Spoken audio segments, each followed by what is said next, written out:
The ball. It is day 4 of thinking about Troy Parrott's winner in Budapest, and today we've moved on to considering questions such as: are Poland great shakes? Are Wales great shakes? Are Czechia great shakes? Are Slovakia great shakes? The answer and the consensus to all of those questions is no. Roll on midday tomorrow. Our number is 0879 180 180 if you want to get on board the positivity train. I've got Cameron Hill beside me. Hello, Cameron. Hello, Eoin. Got Stephen Doyle beside me. Hello, Steve-O. Hello, Eoin. The cheek of Zoran Antia to announce his departure to stop us having a full day 4 of Troy Parrott news. This is not good enough. Like one of the most important coaches in 21st century Ireland sport has stepped away today, and we can't party like it was Sunday 4 days ago. Yeah, some would say the greatest coach, Eoin, of all time in Irish sport, try to overshadow the greatest ever player that's pulled on a green jersey. We should start with Zor. We'll come back to Ireland, I promise, before we get into the newsround, because I do want to get your take. You were in Budapest a few days ago, and you were in the thick of it, Steve-O. But this really is a bolt from the blue. First of all, I hadn't actually heard this news before today that it was coming along. I think he had said in his press conference earlier today that maybe he's a bit worn out and that a consultancy job might actually be in the offing. But the idea of him being one of the best coaches that have come from outside of Ireland into Ireland and to take Irish sport to greater levels, that's not hyperbole. He probably is in the conversation for the very best, alongside the likes of Joe Schmidt and Andy Farrell.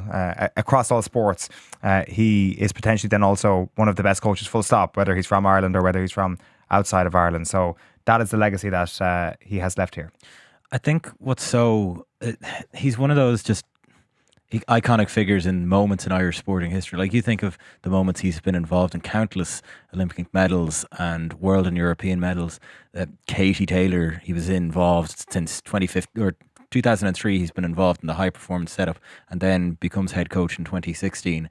But especially in the last couple of years, when I've really started getting interested in Olympic boxing and following it, I have a calming presence seeing him in the corner. Whatever about the boxers, there's just a sort of seeing him egging on whoever the fighter is against their opponent. You just feel, okay, we got this. He's giving them what they need to hear. And there's something comforting about that. There's something comforting about having a coach that you, as a spectator, regardless of whether you're the athlete, you put your total faith in them. Yeah, absolutely. And like, when you think where Ireland have come from in that time, boxing kind of went into the doldrums after Michael Carruth's famous gold in Barcelona back in 1992. Very little success between then and into the mid-2000s. And really when Ireland went to Beijing, of course, Ken Egan, Darren Sutherland, the medal winners there. And not only did he have the medal success along with Billy Walsh up till 2015 when Billy Walsh left, and then Zor took over and headed up the boxing, became the head coach of the IABA. But I will tell you now for a fact that, you know, some of the great boxing nations, of course, will be Russia, Cuba, the USA. You could list off a few. But every time a boxer in any championship, whether it be Worlds, Euros, Olympics, anytime they saw an Irish opponent in their draw, they would absolutely be fearing that opponent because of the high regard that Irish boxing has been held in over the last couple of decades. And that's all down to Zoran Antia. We became a feared nation in the same way that the likes of Cuba, Russia and all the great boxing nations would have been for many years. We're going to be speaking to Gary Keegan and Jason Quigley from 7:30 on this to get a sense of the work that he did. The story has been told fairly well, but I'm sure there are people who haven't heard it, of the sort of serendipitous nature to him getting involved in Irish boxing. Reading a Sean McGoldrick piece from last year, and we've got to thank a Cork businessman, Dan O'Connell, who was also an international boxing official, for making this happen. So he had a long-standing friendship with a Georgian boxing referee, and in 2002 that referee invited him to his native city of Poti to help train local boxing referees and judges. And while visiting this gym in this town, he noticed this guy in the corner in the other half of the gym doing this coaching session. And when O'Connell talks about it, he says, the guy just caught my attention. I don't know how to explain it. It's a bit like seeing a golfer swing a club. There was something there. I remember thinking, that guy looks good. That guy was Zoran Antia.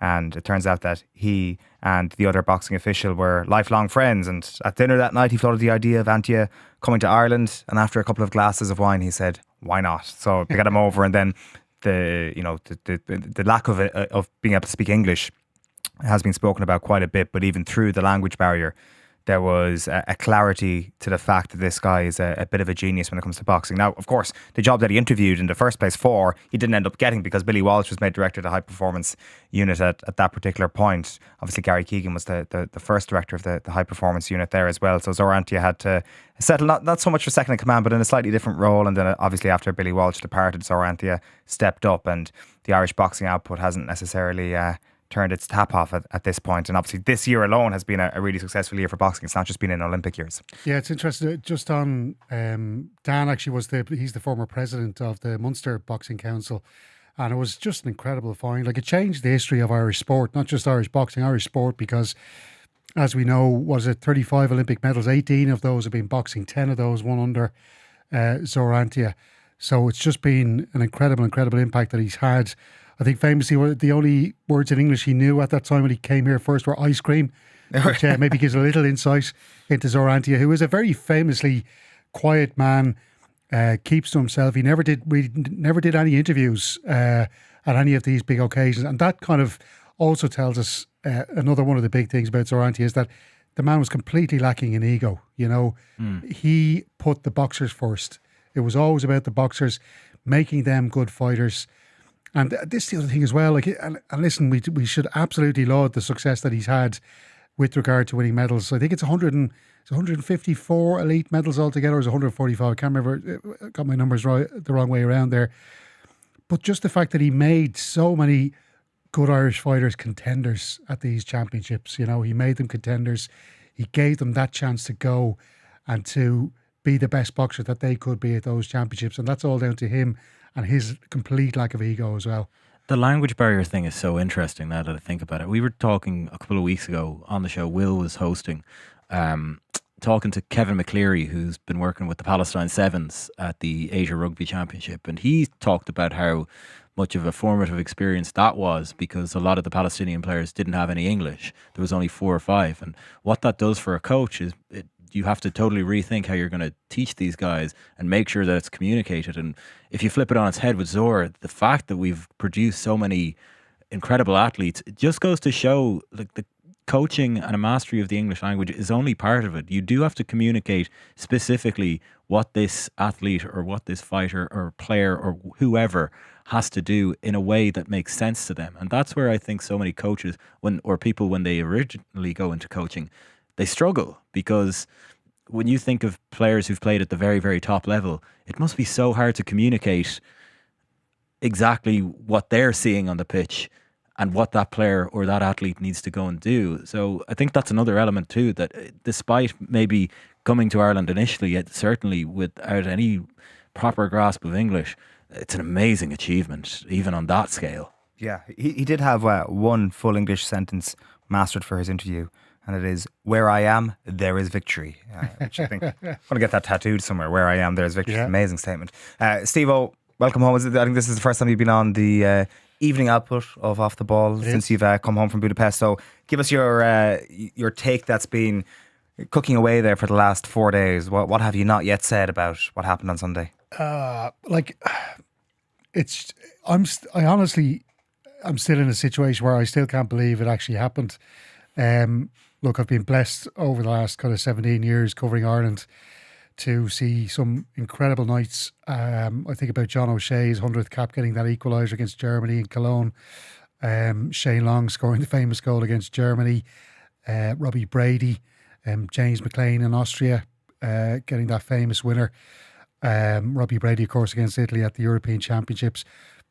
Incredible nights. Now, look, I'm not old enough to have been there and experienced Euro 88, Italia 90 and USA 94, and I can't compare it to those, but to the great nights that I've seen, this absolutely beats the rest of them out of the water. Like, it's absolutely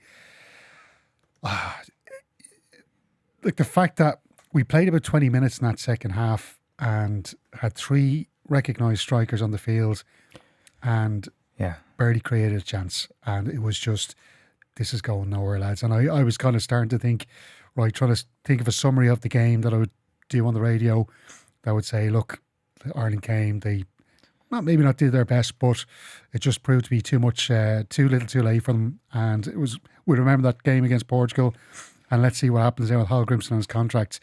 And to go from that to complete and pure ecstasy, and for Troy Parrott to do what he did, become a hero, is just really, really incredible. And I've been thinking an awful lot about the families, because the families of those players are so proud to see their sons wearing the green jersey for Ireland, to go out there and represent their country, every member of that squad. And I can't imagine the pain and the hurt that the mums and dads were feeling over the last 3, 4, 5 years. Yeah. Watching their sons go through the mill, and to, because we don't often think about it. We just think about professional level of players, and For sure. and just to think that those families now are so happy at the achievements that their sons have come up with over the last couple of days is brilliant. So, Brilliant. let's say, so what did you do on Sunday night? Well, Sunday night, my first thing was, right, get the reports done. You didn't have to fly home until Monday. Monday, well, I was on the red eye, I was on 6:15. So Okay, but your work is done. What do you do? Well, my work wasn't done because I was right, let's get some fan reaction. So I went to a place called Publin Yeah, okay. in Budapest, and I met a guy, some fella outside Publin says, "Hey, Stephen, what's that?" And I didn't recognise the guy. Turns out he's a Shamrock Rovers fan. And he was like a fan of the podcast, the League of Ireland pods that we do. And he was really helpful. Jake is his name, brilliant, brilliant guy. Him and all his mates flew in from Dubai after Ireland beat Portugal on Thursday night, and had an absolute ball with them. Got some great post-match footage. And then they said to me, "Stephen, come in and have a pint." And I did. I had a few drinks with the lads before Pint of we went water, home. was it? No. No. Pint of the local beer. What was? Look, I was going to think, did they do Guinness in Publin? They Surely. did. Yeah, Very they bad did. imitation. Lovely, lovely place, I have to say. Yeah, I can really, really imagine. nice place. I'd recommend it. Not that I do Irish bars much when I'm away, but You had to on brilliant that crack with occasion. the lads. Brilliant crack with the lads, and it was nice to have a little bit of a celebration. Right, I know you'll probably have the news of the playoff seeding in your Newsround, Cameron, but when it comes to what you're kicking off with, it is Zoran. I think we're going to hear a little bit from him here in your first story. Yes, indeed. Zoran Antia has confirmed he's retiring from his role as the IABA's head boxing coach. Irish fighters have claimed 10 Olympic medals and 23 world podiums since the Georgian joined the high performance unit in 2003. He was promoted to head coach in 2016 after the departure of Billy Walsh, as you alluded to. Irish boxers have won 15 medals at European Games and 50 European elite medals under Zora's tutelage. That's 2/3 of Ireland's total European and EU Championship elite medals haul since 1939, the IABA revealed today. He's also revealed that the IABA have offered him a consultancy role from January of next year. But Antia is confident that he's leaving Irish boxing in a very healthy place. Irish boxing has a great future. And never was before such a thing, because today Irish boxing, all high performance and federation, all united with one purpose. That is the main key. Most healthy thing, not only boxing, every profession, every sport or every business. What kills humans' development is ego. Here is not existing this. Everyone is focused to improvement and support each other. Try have healthy competition to find solution. That's what I see here. Here is fantastic situation, fantastic human being. Coaches are fantastic, That's why behind my heart is down left. Something happens here, but no. I so much trust them, I am giving them time. I giving them their own tasks and their own pathways. They will meet big challenge, and I am sure they will respond this very positively. Yeah, more on this from 7:30 with Jason Quigley and Gary Keegan joining us on the line. Now, Off the Ball has teamed up with Louis Copeland and Sons to give away their latest UBR jacket with winter coats, 100% waterproof, lightweight and sleek. UBR is a trusted favourite amongst top football managers including Pep Guardiola and many more. So, to be given a chance to win their high performance jacket or a €100 Louis Copeland and Sons voucher, just tell us who this mystery voice is. Yes, I can answer immediately because like the Irish people, but when the FAI proposed me this offer, I call, after 10 minutes, I call Liam Brady. Who is that? Text or WhatsApp your name and answer to 0879 180 180 and make sure to check out louiscopeland.com for the full collection. What's Doesn't next? sound like Roddy Collins anyway. No, close though, close. Well, I'll just run you through those World Cup playoff semi-final opponents potentially that will have Eoin. So the Republic of Ireland will face one of Poland, Wales, Czech Republic or Slovakia in a playoff semi-final next March. So it's a trip to either Poland, Wales, Czech Republic or Slovakia for Heimir Hallgrímsson's side. That's after Wales were 7-1 winners over North Macedonia yesterday, meaning that Ireland would be consigned to pot 3 for tomorrow's draw. Anyone feeling bad karma already that everybody's saying Slovakia, we really want Slovakia, and then when Slovakia gets drawn out, Slovakia will actually just give us a bit of a pasting? Well, like Slovakia, you go through their record. Like they were in a group with Germany, Northern Ireland, and Luxembourg. They beat Northern Ireland only by a 0 in the home leg. They lost in Belfast 2-0. Like Northern Ireland have been good under Michael O'Neill, and Michael O'Neill's got a couple of really impressive players there. Shea Charles, who is, I think, a really excellent centre midfielder, something we don't have in the team. Are you feeling we can beat Slovakia? I think we could beat Slovakia. I think we can beat Czechia. I'd like to avoid a Welsh, sort of derby match as it would be. Yeah. They've got some quality players. Poland, look, I know they got Lewandowski, a couple of decent players as well there in that team. But like, I wouldn't be really, if this Ireland team keeps progressing in the way they have been, I wouldn't fear any of those sides. But Poland is probably the least team you'd like to face. And those on the other side, the most favourable? I'd probably go for Slovakia. So we want Slovakia, not Poland. Yeah. You've heard it here first. Top line. Cameron, what have you got next? Well, Ireland are stepping up their preparations ahead of the huge Autumn Nations Series finale against South Africa this weekend. Andy Farrell will name his team for that game tomorrow. But the big development overnight is that Springboks second row Franco Mostert is available for selection after successfully appealing his straight red card. He was sent off for a high hit on Italy's Paolo Garbisi when the Springboks ran out 32-14 winners in Turin at the weekend. The disciplinary committee determined that although Mostert had made contact with Garbisi's head, he initially made contact with the shoulder. A statement released this morning said that the tackle attempt was without the requisite level of danger required under World Rugby's head contact process to make the offending reach the red card threshold. Now, winger Cheslin Colby was speaking to media this week. The two-time World Cup winner is yet to be on a winning Springboks side in tests against Ireland, but he's keen to help them earn a first win in Dublin in 13 years. Since 2012, if I'm not mistaken, and whether we played in South Africa or whether we came here or on a neutral ground, it's always been 50-50. But we just need to make sure that we implement what we want to implement on the weekend and what the coaches has set out for us, but also to adapt to the scenarios on the field. But yes, South Africa, Ireland it's always a massive game. It's going to be as physical as you can get. We came close in 2022, but just didn't capitalize on a few opportunities and shots at goal that definitely costed us back then. But it will obviously be massive for the team, for our growth, the way we want to move forward. But as I said, you want to win each and every test match. There are some reports coming in about the Ireland team ahead of it being announced tomorrow. Murray Kinsella in the 42.ie, Jerry Thornley in the Irish Times, both writing about what could be the lineup. The quote from Murray's piece: Ireland head coach Andy Farrell is set to name Sam Prendergast in the number 10 shirt for the clash with South Africa in Dublin on Saturday. Gary Ringrose's return to fitness after missing the Japan and Australia games with a hamstring issue means he is set to come straight back in at outside centre, while Josh van der Flier could also return to the starting 15 after overcoming his injury. Now, Murray Kinsella also says Aki has yet to start a test in this window and could be given a chance to get stuck into the Springboks from the off, particularly given that Henshaw's emerged as an injury doubt. So you might suggest that Van der Flier and Aki both looking likely to start. And then he also writes that James Lowe and Tommy O'Brien are fancy to retain their roles on the wings. Mac Hansen expected to continue at fullback. However, Ulsterman Jacob Stockdale is thought to be next in line if there were any issues for Hansen. So it seems there's got to be a red weather warning in Munster. Prendergast is picked, isn't there? Yeah. It's South Africa.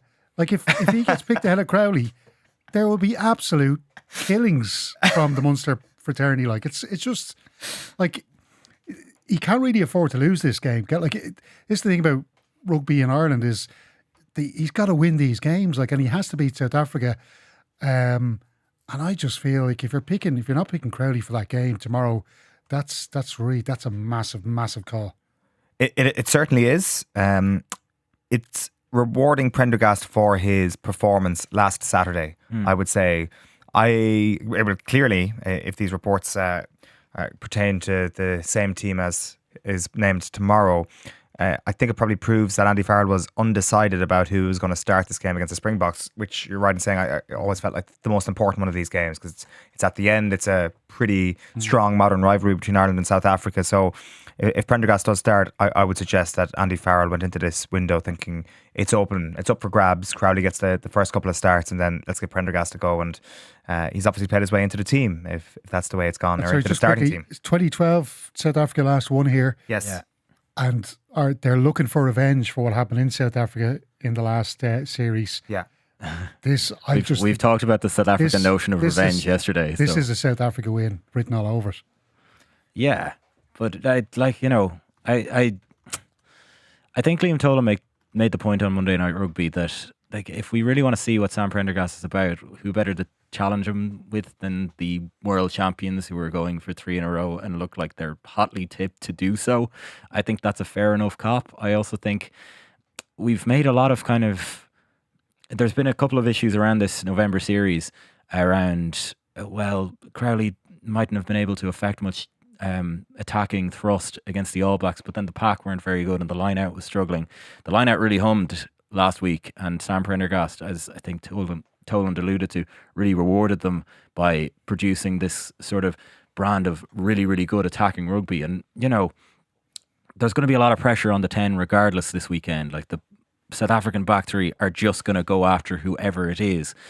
And I think the variation in Sam Prendergast's attacking play and what we can expect, and thinking of things on a dime, and maybe doing a little bit of rugby attack jazz where we're not really sure where he's going with this either, might be the type of thing that would gazump the Springboks defence. That's just my take on it. And is there a case to be made that you want to bring that in late in the game when the game's in the melting pot? You could pick a lock easier late in the game?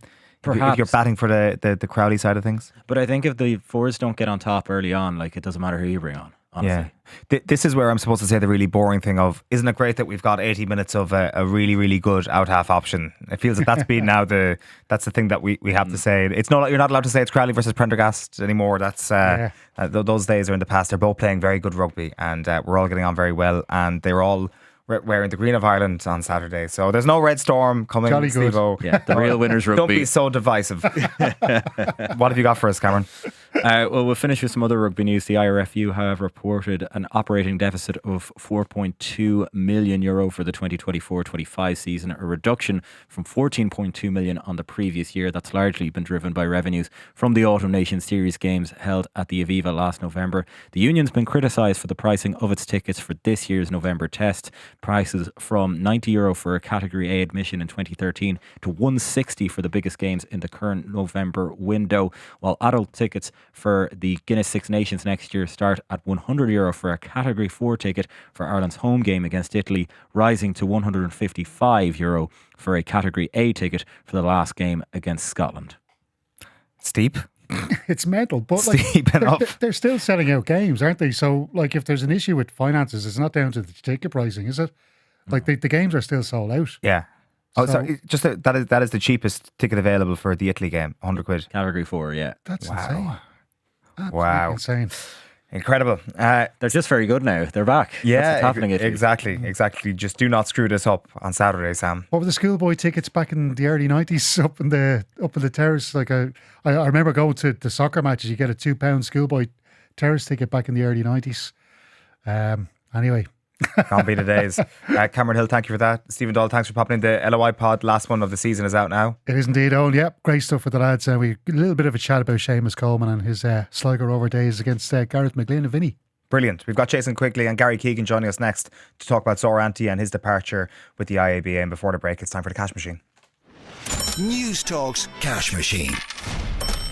Now, after our biggest ever winner last week, there's another record prize amount to be won this week. The number you need to know is €265,000 exactly. And there are two ways you can enter. You can visit newstalk.com/cash machine, where you can enter online, or you can text play to 57557. That's 57557. You have to get your entry in by 3 p.m. this Friday. Then across the Go Loud network of stations, someone will get that call. If your phone rings, you have to answer it within 5 rings. Give us the exact amount in euro and cent and you'll win the cash. So remember that amount one more time, €265,000 exactly. Over 18s only, text costs €2.50 plus your standard message rate to play. You're playing across the Go Loud network of stations, and terms, conditions